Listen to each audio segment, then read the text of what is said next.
來相信我，讓我在背後捉緊你，還請確信另有木馬在某夜會奏起。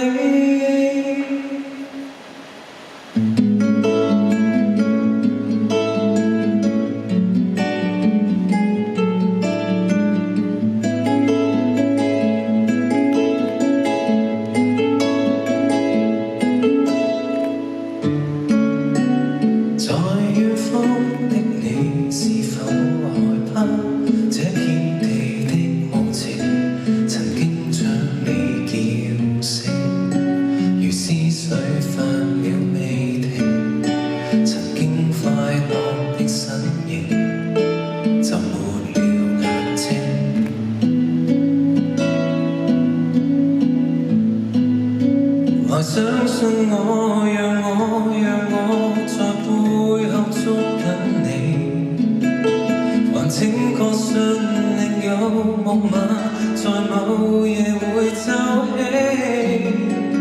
別要擔心，你並非孤單一個，請靠着我。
言出必行啊嘛，咁啊真係唱完最後一首歌，咁但係有少少嘢想同大家分享下嘅，係因為咧我今朝起身心血來潮，我就覺得2024年做完 TX 之後，我就都仲有一個目標啦，就係好似啱啱所講，即係要做一個唱嘅歌全部都係自己寫嘅一個演唱會。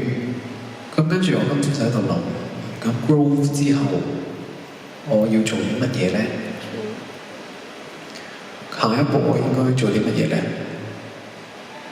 咁跟住之前就同大家分享過《鯨落》呢一隻歌，《鯨落》唔係我第一隻寫嘅歌，但係《鯨落》係我第一隻自己寫曲詞，然後面世派台嘅一隻歌。咁而大家好似而家都覺得我見到鯨魚，見鯨魚如見伊人，即係好似變咗一個 symbolic 咁。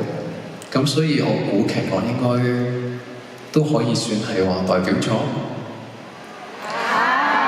因為鯨落令到我開始咗呢個唱作歌手嘅呢一段路啦。咁我今日就喺度揾下我有冇鯨落嘅 demo 咧。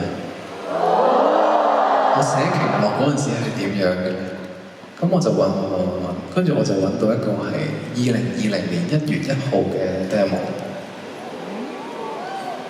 咁我點解要揾出嚟咧？就係想提醒翻自己，即係其實仲有好多嘢需要做，即係好似當初寫完《奇樂》，跟住一路繼續出歌，其實全部都係一小步、一小步、一小步咁樣去做。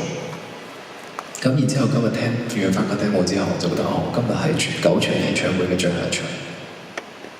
咁如果我而家喺度分享奇樂嘅 demo 俾大家聽，亦都係同時同緊自己講，係一個重新嘅開始。所以我哋不如一齊聽下。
我今朝一聽嘅時候，我即刻係覺得原來係咁樣，同我想象中唔係好一樣。咁同埋個 chorus 又改咗，跟住我就覺得呢一隻係咪嘅？我都反覆聽咗一聽先確認。咁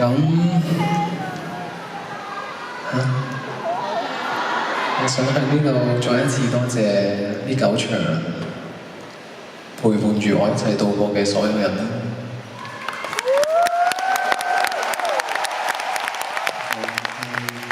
嘅 band， 就最緊要嘅場多謝工作人員同埋觀眾。我覺得大家都俾咗一個好夢幻嘅旅程，同時間我亦都好感受到大家對我嘅愛同埋支持，所以我會時刻提醒住自己，如果氣餒，就有呢啲畫面喺我腦海中出現，所以我係好唔捨得嘅，希望可以快啲再見到大家。然後除咗呢9場演唱會，我都見到好多面孔係好多年嚟都一路支持我。新面孔又好，舊面孔又好，我都好感激你哋，因為你哋令到我嘅人生係好似冇白過一樣。衷心多謝大家。而家係23點23分。多謝，多謝。